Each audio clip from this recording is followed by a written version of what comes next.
Hi, folks, and welcome to this week's Topical Deep Dive. And this time we're going to do something a little bit different. So instead of reviewing a brand new piece of streaming hardware or exploring some new technology, we're publishing our recent interview with Sling TV's Adam Kucera. We spent some time last week talking about Sling TV's current approach to local channel access, including over-the-air integration via AirTV, as well as their more recent team-up with Locast in supported markets. And then we explored what the future might hold for the service and beyond. So without further ado, let's dive right into our conversation, shall we? This is the Cord Cutters News conversation with Sling TV's Adam Kucera. And to start things off, let's give Adam a chance to introduce himself and set the stage for our convo. All right, so one of the things our readers and subscribers are always curious about are some of the names and faces behind their favorite services.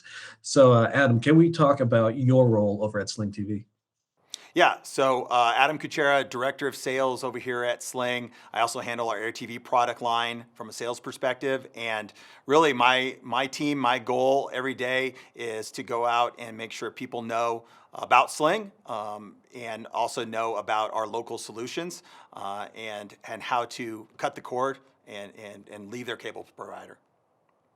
And then we kicked off the conversation talking about Sling's approach to local channel access. So I'll let Adam take it from there.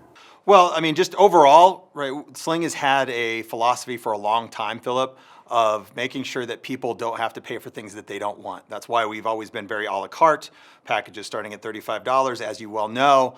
And people can get locals in a lot of different ways. They can use an antenna. 40 plus million people, households across the country have an antenna. And that can be very agreeable to a lot of people. But what we've been able to do with our AirTV products, the AirTV2, the AirTV Anywhere, is combine that experience of those free locals in with their Sling programming, their ESPNs, TNTs, Food Network, etc. And so we've continued to put the integration of those locals from the AirTV hubs into more and more devices.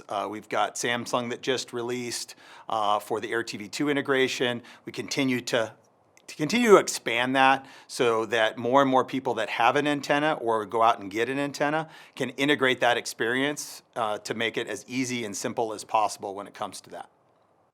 Right. And yeah, one of the things I've seen from our viewers and subscribers is one of the questions they have is with AirTV integration, not every Sling app or not every device that supports Sling TV necessarily supports AirTV. And you just mentioned Samsung coming on board recently. What kind of goes into getting both sides of that coin on the same page? I mean, it's a ton of work from our engineering and product teams, and really, we want to be on all of them, right? We want to be ubiquitous. If you have a Sling app on whatever device, we want to be able to make sure that that has integration with our AirTV products, and we just kind of keep checking that each of those off our list, and we're already thinking, obviously months and quarters and years down the road of making sure that everything eventually gets there. It's not quite there, but again, Samsung with AirTV2 just got launched. We had browser support that launched late last year for AirTV2, and we just kind of keep working on each of those things. So it takes a long time. It's not super simple, and each of those platforms has some unique elements that we need to adjust for. It's not just a copy paste always, and so we have to continually innovate, but that's what we're really good at, and so the team continues to work towards those. Okay, and while we're on the topic, of course, of over the air, another thing that a lot of our viewers and subscribers are keeping an eye on is ATSC 3.0 and how that's gradually or slowly reshaping the world of over the air access. Is there anything on the horizon as far as Air TV is concerned that's going to either support ATSC 3.0? Well, we're keeping the same eye on it, right? We know we've been seeing it for a long time. What's it going to do? How is it going to be utilized? How many programmers are going to start to adopt and change the way that they operate as well? So we are looking at future state of AirTV products and kind of the next possible iterations of those products, and certainly ATSC 3 is absolutely a part of that discussion. Don't have anything to talk about today, but definitely it is something that we consider and talk about quite a bit. All right, and of course, as you've mentioned, AirTV isn't the only way to access local content via Sling, and one of the other options we've seen fairly recently is Locast. So, can we talk a bit about how that works? Yeah, we're big fans of free TV, free locals, and so we're big fans of Locast and what they've been doing. They continue to roll out. They're in, I think it's 33 markets, over half of the households in the country. And so what we are doing, we've on the AirTV Mini, on the Android TV platform and Android mobile today. If you have Sling and you're in one of those low-cast markets, you'll actually see the low-cast channels in your guide. And when you select that, it will automatically launch into the low-cast app, into that program. And then when you leave that, you come back into Sling. So again, that same integration, it's all about ease of use, simple, convenient. And I think I can't talk about any dates yet, but you will see in the coming near future, the other platforms that we have will also start to have that same integration. Okay, and of course, with Lowcast, their expansion continues, and more markets are getting added. So for folks that are maybe Sling users today that don't quite have access to Lowcast right now, in the future, is it going to be an automatic thing, or do they have to do anything on their part to add Lowcast support if it comes to their market? No, it's actually very automatic. If a market launches, basically the way that we've configured it, almost automatically or within about a day, we do a little refresh, and that market now has that integration. They'll see the pop-ups to let them know that that's available. Same thing if you go out and you were to buy a Android TV device, an AirTV Mini, and NVIDIA Shield, for instance, and you plug that in at home and logged into Sling. Instantly you would see the pop-up saying Lowcast is available in your area. Click here to get it set up. So we've tried to make it as simple and easy as possible so that people don't have to do a lot of extra steps, because it is about convenience.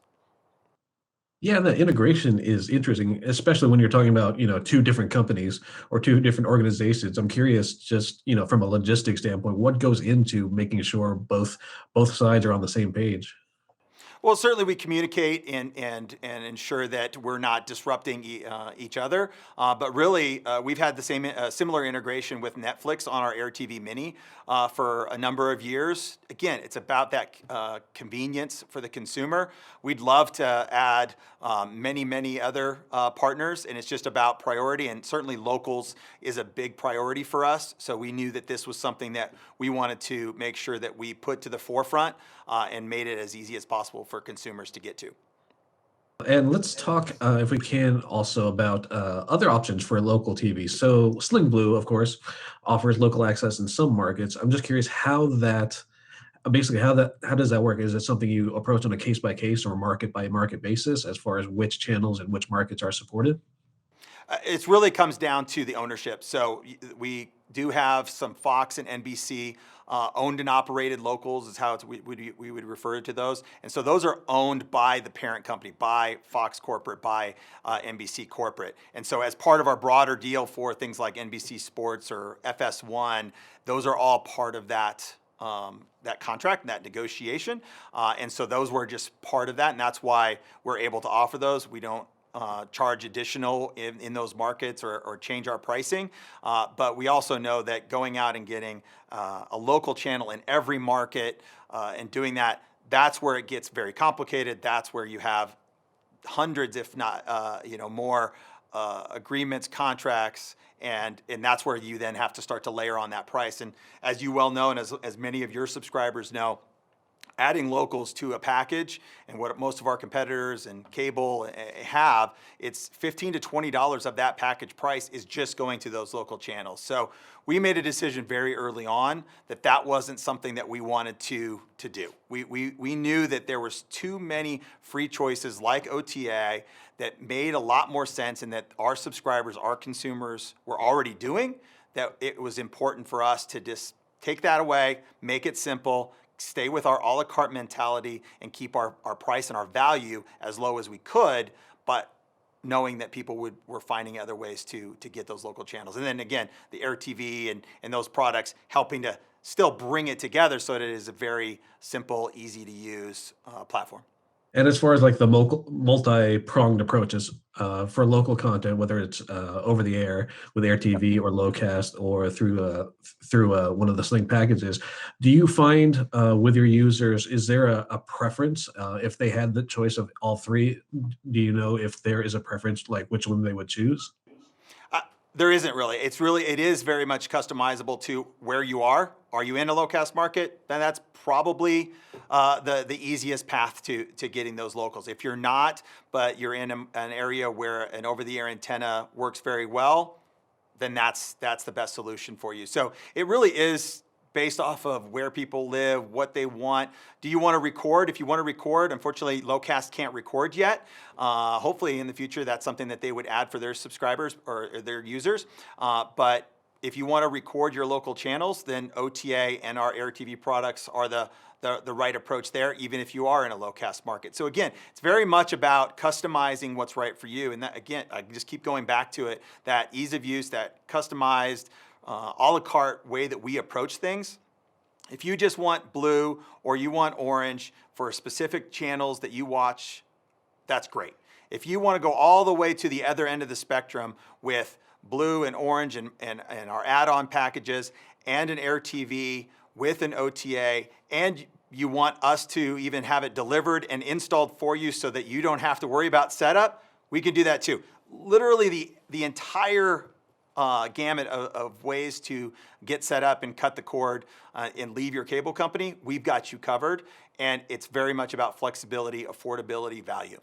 With the addition of Locast and OTA and through your Sling packages, are there any, I guess, pockets of the population that you're still hoping to address as far as local content? Sure. I mean, when you look at OTA coverage and Locast coverage and you start to overlap that, you're getting the vast majority of the population. You're really at that point, kind of missing out on some of the rural communities. But to be honest, those rural communities have very good satellite solutions, right? And they also have broadband constraints potentially that might not be ideal for streaming. So, it's very much the core group of people that have access to high-speed broadband. We are covering the vast majority of those with either the OTA or low-cast solutions, or again, our owned and operated NBC and Fox and our Sling packages. So we can't necessarily help every single person that wants to watch TV, but we do believe that we are providing a phenomenal solution specifically for people that have access to high-speed broadband, where streaming and the over-the-top services are really an ideal solution for cutting the cord. And as far as Sling itself, any new features or news on the horizon that subscribers can look forward to? Well, I think you've seen it. We launched our new UI, and we're starting to launch it out to Amazon Fire TV users. That's gone really well, and that will continue to propagate out. And that new UI is really the foundation that you'll start to see also roll out on our other platforms. It's really exciting. I think it looks phenomenal. A ton of work. Again, those same engineering and product resources that I mentioned before, they're also working on that. We have our relationship with DraftKings that launched in the last month or so. Same thing with Verizon. Watch Party, something that launched last year that was really innovative for co-viewing, and you'll see that continue to kind of expand to other places as well. So we're always trying to innovate on our platform, make it better, make it easier for consumers, more reliable, right? When you turn on your TV and you want to watch whatever it is that you want to watch, it needs to be there, it needs to work, and that's certainly something that the team is also focused on. So we are busy beavers all over the place across the board when it comes to Sling, because we know that that's how we can continue to succeed. And yeah, about that new UI, what's the initial reaction been like so far? I mean, it's been fantastic. I mean, especially people that have seen the older and the new, right? It's very much night and day. And for new consumers that are coming in and seeing it for the first time, the reactions that they have had has been fantastic. And you mentioned the timeline already, but are there any updates to that? Last I checked, like you mentioned, Fire TV first and then other platforms later. I think earlier I heard Roku in particular, or sometime this summer. Any updates on those timelines? No updates. I think those all still stand. Again, when you're talking about just literally millions of devices. It takes time, right? You don't want to stress the system. You don't want to break anything. So you want to be very cautious so that it's a positive when we make these changes and not disruptive or negative. So yeah, again, I think the timelines remain what you've seen as you see the rest of the summer go by, and as we approach football, I think that, the vast majority of users will start to see that. And you touched on this a little while earlier, but again, with cable and other services, price is always a concern, and no company is immune to price increases over time. But is there anything on the horizon that subscribers should be concerned about as far as like price hikes?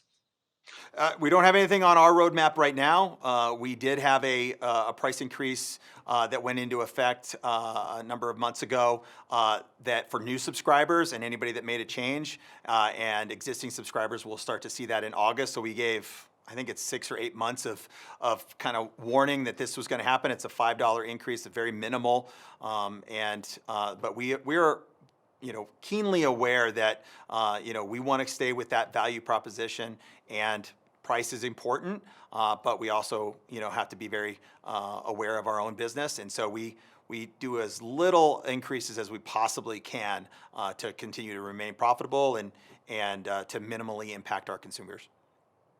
Yeah, and I think when these kind of increases are announced, a lot of companies will cite various things like licensing agreements and stuff like that. But one of the things I've been curious about is what are some of the main drivers that go into those price hikes? I mean, that's predominantly it. We don't create the content, right? We don't have a channel. We don't do that content. We are getting that content from all of our great partners, and it costs money to create that content. It costs money to have the studios run the studios to do all of the production, actors, you name it, right? All of that continues to rise in price, and so they are trying to run a business and remain profitable. Some of that has to be passed on to us.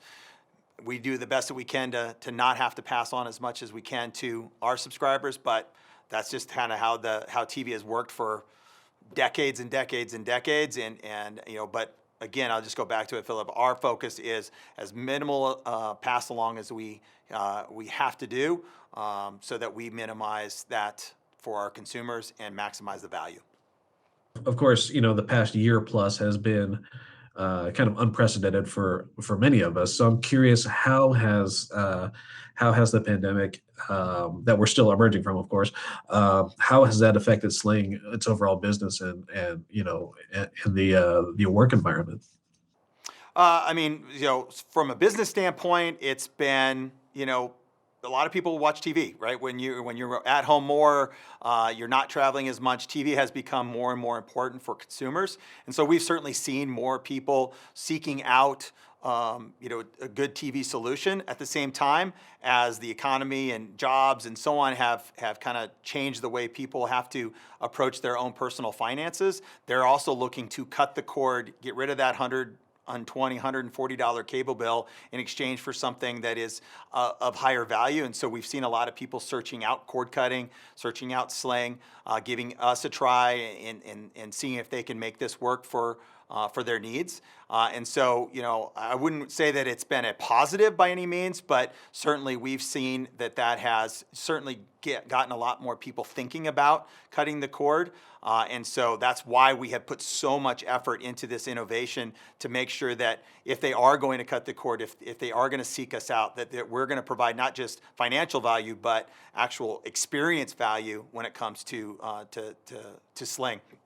And then from a work environment, the team has worked hard, whether they are in the office, whether they are working from home, whether they are, our engineers are all over the place. And so we have really done a great job, and I couldn't be more complimentary of our entire Sling team for continuing to do this innovation, continue to work hard on everything from marketing to sales to product and engineering and operations and everything in between, in this time when you might be doing that on your couch or at your home office, or you might be here in the office, and you're certainly having to collaborate with people in lots of different places virtually like we are doing right now. Any other topics or issues you wanted to discuss before I let you get on with your day? Well, the last thing, Philip, I kind of mentioned it, in passing earlier, but something that we've done and been really focused on in the last, really the last year, but it really came to fruition about a month ago. We were able to launch national capabilities to provide installation, setup, delivery of these cord cutting solutions to consumers. That's something that nobody else can do or is even thinking about doing. And what we were able to do, we partner with our sister company, OnTech. They have trucks that can go out and they do Google setups and home audio and home security, and they can come out, deliver these AirTV products, deliver an antenna, set it up, teach the consumer how to use it. And we were able to do that not just nationally, but again, I go back to it, you've heard me say it now probably 30 times, at a tremendous value. Our prices start under $300, and that includes a $200 AirTV Anywhere device. That includes a more than $100 antenna outside. Again, delivery, installation, very high value, so that people that are still unsure about how this all goes together and how to do this, it takes all that stress away. Somebody will come out, again, set it up, teach them how to use it, make sure that when they leave, they know how to record their locals, find that ESPN, Food Network, Home Shopping, whatever it is that they want to watch.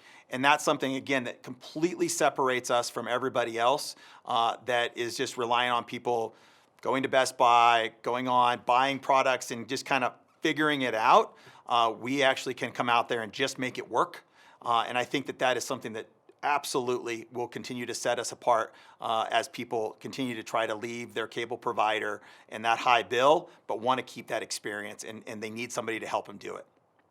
Yeah, I think one of the things I've seen amongst our audience and people that are approaching our channel for the first time is there are a lot of folks that come to cord cutting because the tech and the flexibility appeals to them. They like streaming to different devices and services, and then there's also a segment of the population that wants to save money.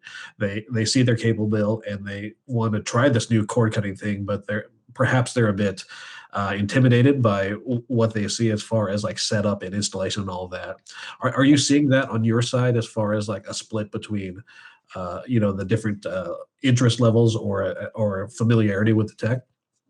No question. And I would say the growing population of people that are, again, looking to cut the cord, but they're in that category, Philip, of not being very certain about the technology, right? They've always had somebody come and set up their cable or set up their TV services, and not only leaving something that they're comfortable with, but also the setup, making sure that everything works, what tuner, what input should I be on? All of those things are very, very scary for people that have never had to worry about that. And I guarantee you, and I've talked with hundreds and hundreds of consumers, and not one of them have I had to convince to cut the cord. They want to cut the cord, they're just not sure how.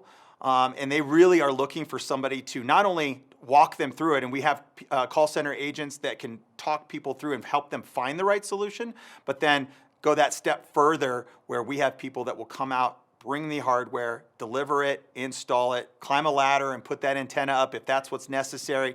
And that is something that I think a lot of people, again, that I've talked with are so thankful for it, because you can just see the stress and the worry just drain away, because they know that, great, somebody's gonna come and do it. They'll hand me the remote, they'll show me how to find the channels that I want, and I'm good to go. And so very excited about that, because again, I think it does expose cord cutting to a broad group of people that have been kind of reluctant and kind of waiting and really trying to do this. Maybe they've even tried it and failed, and it just didn't work for them. And I think this will bring those people back, and also, again, get people that are paying that ton of money to their cable provider. They're going to have a solution to go ahead and make that switch. All right, and I know we're coming up on time here, so one last question I had for you, fairly open-ended here, but what do you think Sling could do better? Like, what do you hope to improve upon in the future? Well, again, we continue to innovate not only with the application itself, what's out there today and what some of the Amazon Fire users are starting to see is really even just the tip of the iceberg, Philip. I mean, we're going to continue to innovate within the app. We're going to continue to innovate on our Sling.com, where people come to find out about Sling, to sign up for Sling. All of those are places where we are innovating. We are making changes, and you're going to see over the next even weeks, months, if we have this conversation a year from now, the difference, I think, is going to be very stark, but in a great way because of that continued innovation on everything that we do, every touch point that we have with consumers. You will continue to see that innovation, which I think is extremely exciting. Okay, that was our chat with Sling TV's Adam Kucera. And big thanks to Adam, of course, for taking the time out to talk with us. And big thanks to you as well for watching. We're hoping to do more of these one-on-one chats with other streaming services and cord-cutting companies in the future, so stay tuned for those as well. For now, though, please do consider clicking those like and subscribe buttons down below. They really do help us out and enable us to produce more content in the future, including hardware reviews, news coverage, and, yes, interviews. And until next time, my name is Philip Palermo. Thanks again for tuning in, and we'll see you next time. Take care.